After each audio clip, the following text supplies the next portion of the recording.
Hola y bienvenidos al podcast de Aprender Fotografía número 446. Hola, soy Fran Valverde y como siempre me acompaña Pera la Regular. Hola, ¿qué tal?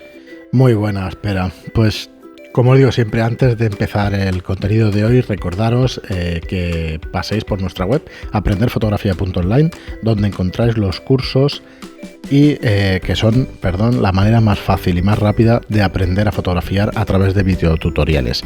Videotutoriales que están disponibles las 24 horas al día, los 365 días del año, con una tarifa plana, con más de 300 clases, más de 100 horas de fotografía, cada mes añadiendo nuevos cursos y donde incluimos además tutoría o soporte individualizado, lo que gustéis, porque son las dos cosas en realidad. Sí. Todas las preguntas que tengáis las respondemos. Bueno, sobre el curso en cuestión. Bueno, sí. No preguntéis otras cosas aprovechando el canal. Lo serio que estaba yo ahora. Para eso ya tenemos Telegram y... Efectivamente. Sin Sí. permanencias ni periodos mínimos y cada curso compuesto por 10 lecciones. Puedes ver los cursos las veces que quieras. Y bueno, con respecto a eso decías del canal de Telegram, hace muchísimos programas que no lo decimos. Hay 1.300 personas, 1.293 creo que conté el otro día. Es una barbaridad. Es una barbaridad. Se ha convertido en una red social propia. Tiene vida propia. Tiene vida propia. Nosotros no intervenimos más allá de que haya algún comportamiento un poco... Si hay alguna disputa, que bueno, no suele de vez en haberla, cuando, muy de no vez en suele cuando, haberla, o nos entra algún spammer, que entonces enseguida me avisan Sí. y lo elimino Pero rápidamente. tan grandes. Mira que no tenemos el enlace en ningún sitio para que no entre, porque los bots y por ahí, o sea, Sí. es una barbaridad. Pero, cierto. y no tenemos los enlaces para eso. Pero claro, en algún sitio ya se habrá colado y en algún sitio... Bueno, entra alguien a vender pues cosas. Sí, su libro. Y bueno, estos rápidamente quedan expulsados y bloqueados. Así Sí, que, pero bueno, quitando esas cosas, pues la verdad es que es un canal bastante interesante para el que quiere una resolución rápida, alguna duda. Hay mucha gente. hay gente que está alumnos. muy activa. Yo diría que hay unas 100 personas que tienen mucha actividad. Sí. Mucha actividad. El resto es gente que interviene menos o que solo lee. Hay gente que le da más vergüenza intervenir o que creen que saben menos, siempre he pero sido precisamente de es un esos, canal para aprender. Sí. Y hay gente, bueno, que os puede ayudar mucho. Así que bueno, también os Y proponemos otra cosa entréis os en tendría que Telegram. decir, si queréis hacernos una pregunta directamente en Telegram, tanto a Fran Nos como a mí, etiquetáis y sin problema, sí. nos ponéis la etiqueta que es con el @ Eso siempre lo vemos. y ya está, y podremos contestar. Muy bien, Pera, y hoy... Quizá por eso tampoco hay tantas preguntas en línea, porque desde que el canal de Telegram es tan grande, Es muy posible. muchas aparecen allí y yo voy contestando cuando me preguntan y si no contestan otros, que también va bien. Ahí es donde se genera más polémica. Cuando contesto yo no suele haber demasiada. No, a ver, al final es un canal que hemos creado nosotros, incluso yo, que me considero bastante menos experto, cuando dices algo, no es que siente cátedra, pero la gente lo suele Bueno, respetar tampoco bastante. pretendo crear dogmas de fe. No, pero es normal, porque pero al final en, es un canal en la hecho- técnica la verdad es que, Yo lo veo así, como o decimos sea, lo aquí, son siento. favas contadas, o sea, es lo que Sí, hay. sí, no hay mucha discusión. Bueno, sí la puede haber, pero vamos, no debería... No, a ver, suele haber más discusión en cualquier foro por temas semánticos que por temas reales. O sea, es por cómo se explican las cosas más que lo que se está explicando. O sea, son interpretaciones, pues que no, malas interpretaciones en algunos casos, porque el tono no aparece. Hay mucha gente que es muy coñona, es muy de hacer broma, Sí, no, y entonces sí, a pero veces claro, es que ahí no sale... no sale. O pones las caritas... Yo he o dicho, pones yo siempre les digo a emoticonos, o estos, complicado. meter emoticonos, coño, Sí, que sí, que así ayuda bastante. seguro que la Ayuda gente se bastante. relaja, ¿no? Pero no, y luego las discusiones eternas, en digital o químico. Te lo iba a decir porque nunca nos metemos en estas cosas en el Yo no podcast, me pero meto, yo no. creo que haremos algún programa especial. Y diciendo- además intentan meterme, siempre, Sí, no, para que me posicione. yo creo que Pero haremos no. alguno especial diciendo por qué nos parece una tontería discutir por temas técnicos y o siempre- por exacto, equipo, como exacto. mínimo por equipo. Yo siempre acabo diciéndoles a todos la misma frase que ya se ha hecho mítica: las opiniones son como los culos, cada uno tiene el suyo. Así que lo que me guste a mí o lo que le guste a otro no tiene por qué condicionar a nadie. Y luego está la típica pregunta: ¿qué objetivo me compro? ¿Qué cámara me compro? Que eso es un clásico, ¿no? Y al final las respuestas al principio eran pues cómprate la mía, o ¿sabes? Eran muy así, y ahora ya no. Ahora la verdad es que la gente creo que ha entrado de una forma natural en esta visión que hemos intentado plasmar siempre desde el principio, que es que compra la que más te guste, no le des muchas vueltas, ni todas las cámaras van muy hemos bien. tratado en O un sea, es montón de mucho más programas y difícil no hacer tiene buenas mucho fotos sentido. independientemente de la cámara. Sí. No te compliques mucho. Si estás empezando, no te compliques. Cómprate cualquier cámara de iniciación y si te puedes permitir una cámara mejor y te la quieres comprar, pues cómpratela, no pasa nada. Sí. Muy bien, Pera, pues vamos con el programa de hoy que queríamos hacer. La verdad es que es sencillo porque es un programa que también hemos tratado muchísimas veces, pero para hacer un especial siempre creo que es interesante tratar este tema. Y además, bueno, en principio el programa es qué es la difracción y sobre todo cómo afecta a la nitidez en tus fotografías.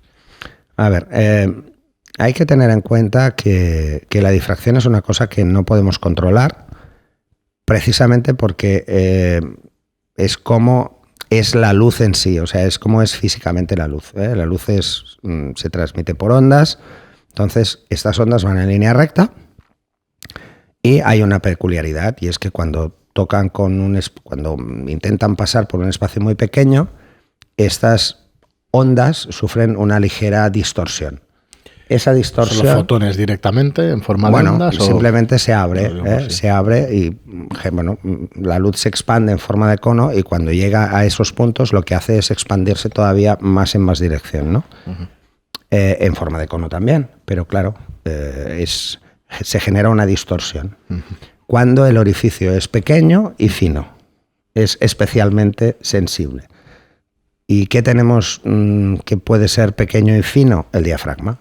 Claro, la cámara hay una cámaras, pieza que ¿vale? es especialmente Entonces, sensible a la difracción. La difracción existe en todas las aperturas, menos en la mayor. O sea, si no hubiese diafragma, no habría difracción. Entrarían en línea recta y ya está. Por lo que has dicho, ¿se podría hacer algún obturador que fuera más grueso y hubiera menos difracción? ¿O no? Habría igual, Vale. Existiría igual, sería peor. Sería peor el remedio que la enfermedad en ese caso, porque lo que no veríamos es la zona que hay fuera del centro. ¿Vale? Por eso son finos, para que al menos la difracción nos deje ver toda la foto. Si no, no la veríamos. No la veríamos nítida, ¿no? Y además la veríamos más oscura y todo este tipo de cosas que son peores. Sí que existen lentes difractivas. Existen lentes que intentan corregir la difracción, pero sobre todo son teles grandes y están pensados, en Canon solo hay uno, el 400DO, Sí.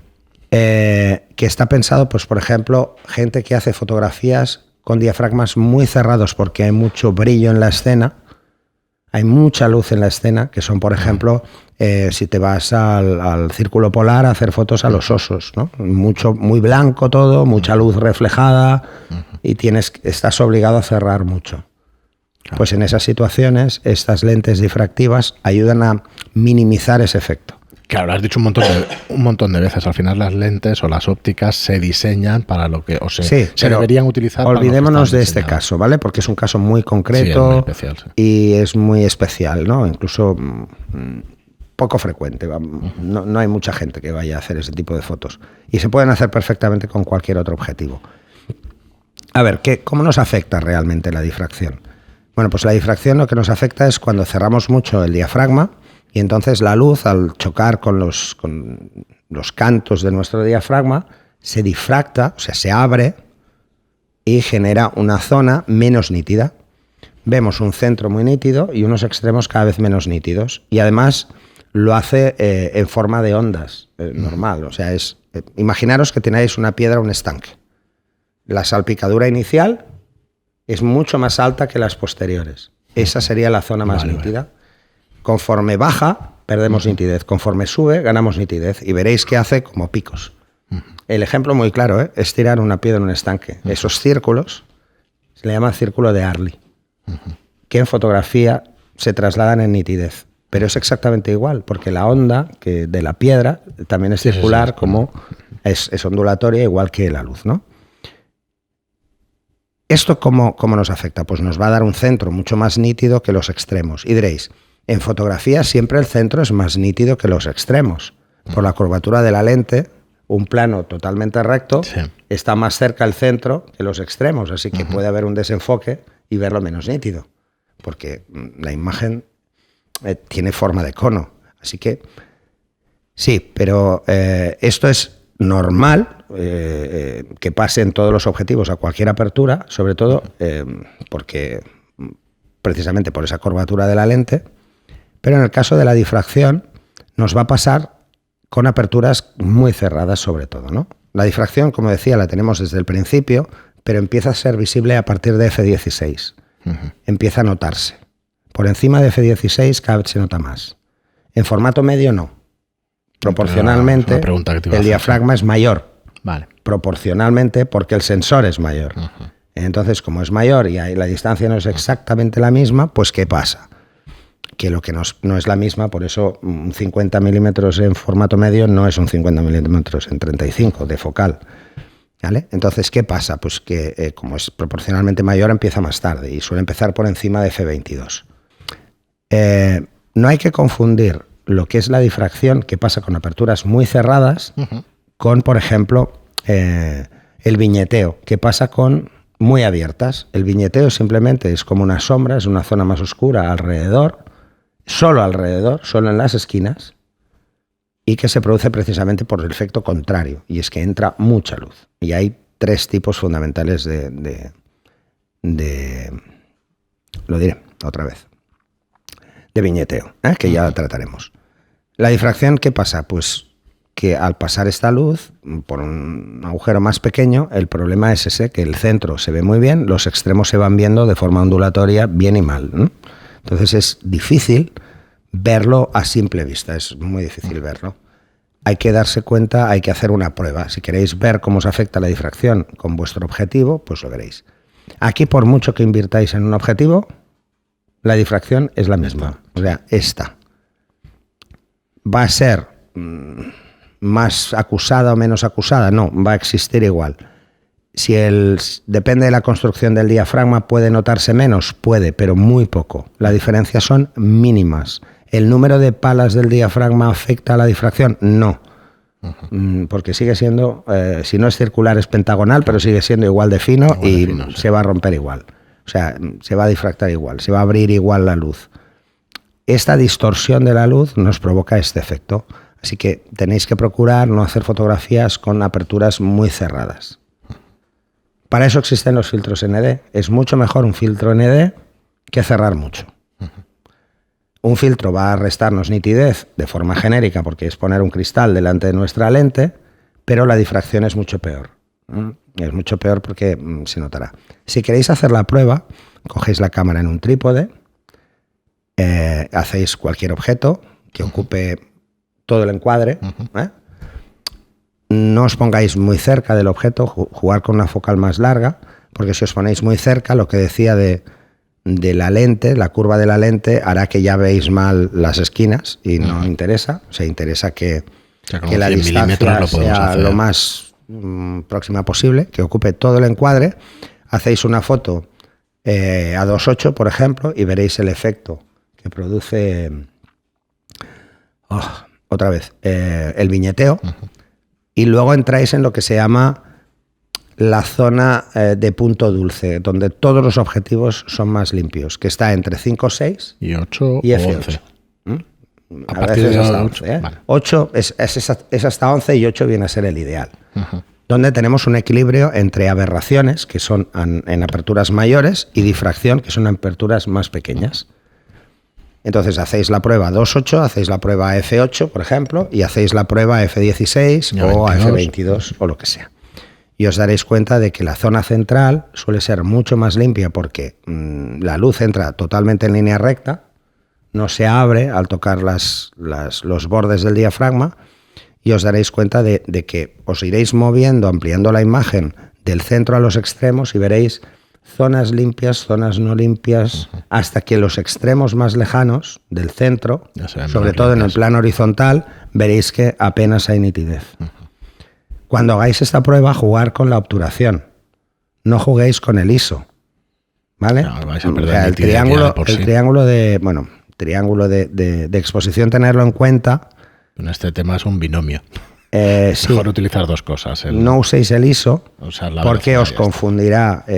Las capacidades que tiene vuestro sensor para gestionar el ruido os puede confundir con el efecto de la difracción. Le mete un factor más, digamos. Claro. Una vez tengáis hecho este ejemplo, el coger una obturación, ir variando la obturación y tener estas tres, podéis hacer la prueba, por ejemplo, a poner un filtro ND y no cerrar tanto. Y veréis que prácticamente será igual que el diafragma escogido menor. Veréis que perdéis un poco de calidad con respecto al diafragma, pero no tanto como si cerramos mucho el diafragma. Luego existe el juego con la difracción, más o menos forzado. Es el querer forzar un poco de juego con esa difracción, que es buscar precisamente que los extremos no se vean tan limpios. Yo no sé si es... entiendo que es a propósito, pero no sé si es una moda, que en las últimas series que estoy viendo utilizan unas lentes, o ya es postproceso, no lo sé, pero es que están utilizando eso, pero por todas partes, ¿eh? Bueno, porque se puede utilizar ese juego, ¿no? El que no se vea. Lo que pasa es que el efecto de la difracción bonito no es. Es que yo te diría por eso, de las últimas series, porque es que se nota muchísimo. Que no entre, que hay zonas que se ven más limpias. No sé si ya son las otras. 4K, ¿sabes? Que ves tanto detalle que entonces ya... Puede ser. No lo tengo claro. Yo diría que se está poniendo de moda y en lo que muchas pasa es que no hay que estoy viendo ese efecto. Muchas veces se puede confundir el efecto de la difracción con la calidad con un efecto de la óptica, no, incluso de desenfoque por profundidad de campo, ¿vale? Pero no, una cosa es desenfoque y otra es nitidez. Se ve toda la pantalla, ¿sabes? No con plano, sino con toda la pantalla alrededor de la pantalla y tal, y los extremos mucho más desenfocados que el resto. Bueno, pues entonces hablamos de desenfoque. Hablamos de jugar con aperturas muy amplias. Yo diría que no es difracción, pero vamos... No, el juego con la difracción te darás cuenta de porque la pérdida es de nitidez. O sea, debería verse bien y no se ve bien. No. O sea, está en el mismo plano. Hostia, pues es posible que utilicen eso. Si está en el mismo plano, o sea, si estamos haciendo una foto a algo que está en el mismo plano, debería verse igual de limpio el centro que los extremos. Y en el caso de la difracción no es así. Pues te diría que están jugando con esas historias para pues darle es esos posible. efectos. Entonces, hay juegos en los cuales cerrar el diafragma es la única forma de obtenerlos. Uno es forzar esa difracción, o sea, que parezca que el centro de atención es el centro de nuestro encuadre. ¿Pero le da rabioso enfoque un F22 o no? ¿O pierdes también por otro lado? A ver, en el centro, cuanto más abierto es el diafragma, más resolución obtengo. ¿Vale? Y cuanto más cerrado, menos. O sea, el efecto de la difracción va asociado a eso. ¿En qué progresión se nota? Bueno, no se nota muy rápido, se nota más otras cosas, pero eso es así. Ahora, cuanto a más resolución tengo, más aberraciones. O sea, F22 las aberraciones no son visibles, no hay ninguna visible, y a 2.8 sí. Y a F8, por eso decíamos que es el punto dulce para todas las cámaras, para todos los objetivos, tenemos el equilibrio entre la difracción, que es algo que me va a afectar, y las aberraciones, que es algo que también me va a afectar. Por eso se utiliza muchísimo más cuando queremos fotos muy limpias. Muy limpias en cuanto a que no tienen aberraciones cromáticas, de coma, etc. O no queremos que la imagen se vea alterada en cuanto a nitidez por la difracción. Hay un ejemplo en el cual se utilizan diafragmas muy cerrados, pero para obtener otra cosa, y no tiene nada que ver con esto, que es, por ejemplo, en nocturnas, que las farolas tengan puntas, y se vean como estrellas, los puntos de luz se vean como estrellas. Se verán con tantas palas de estrella como palas tenga el diafragma. Si tiene 5 palas, se verán 5 puntas. Si tienen 8, 8. Si tienen 9, 9. Y ya está. Entonces...